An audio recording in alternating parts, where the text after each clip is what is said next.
There's a line to a quarry at the end of Thomas's branch. It goes for some distance along the road. Thomas was always very careful to whistle here in case anyone was coming.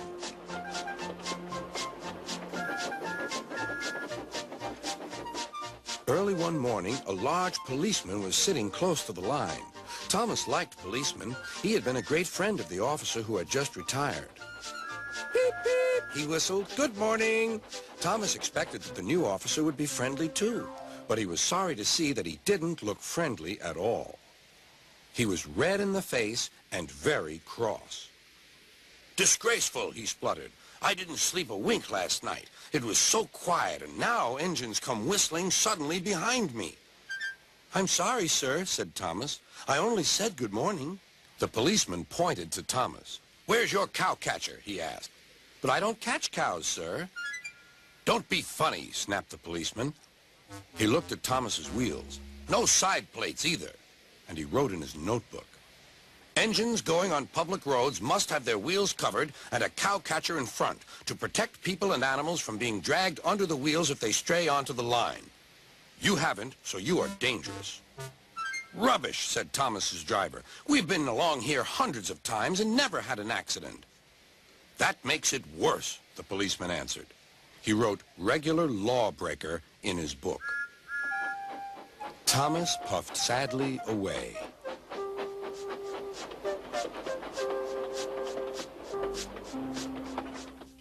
Sir Topham Hatt was having breakfast. He was eating toast and marmalade.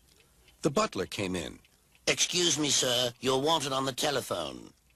Bother that telephone, said Sir Topham Hatt. I'm sorry, my dear, he said to his wife. Thomas is in trouble with the police, and I must go at once. At the station, Thomas's driver told Sir Topham Hatt what had happened. Dangerous to the public, indeed. We'll see about that. Sir Topham Hatt spoke to the policeman. But however much he argued with him, it was no good. The law is the law, he said, and we can't change it. Sir Topham Hatt felt exhausted. I'm sorry, driver, he said. It's no use arguing with policemen. We will have to make those cowcatcher things for Thomas, I suppose.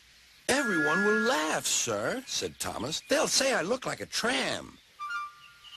Sir Topham Hatt stared. Then he laughed. Well done, Thomas. Why didn't I think of it before? We need a tram engine. When I was on my holiday, I met a nice little engine called Toby.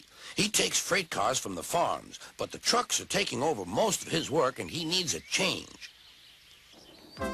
He has cowcatchers and side plates. I'll write to his superintendent at once.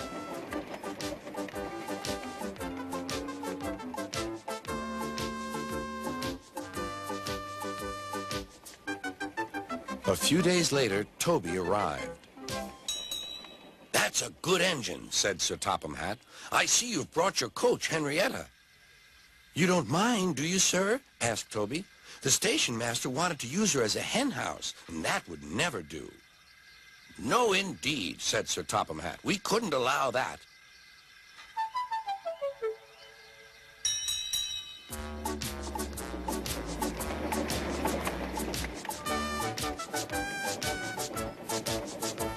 Toby made the silly cars behave even better than Thomas did.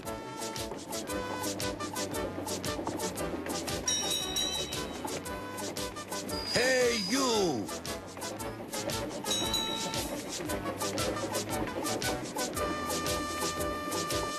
At first, Thomas was jealous, but he was so pleased when Toby rang his bell and frightened the policeman. They've been firm friends ever since.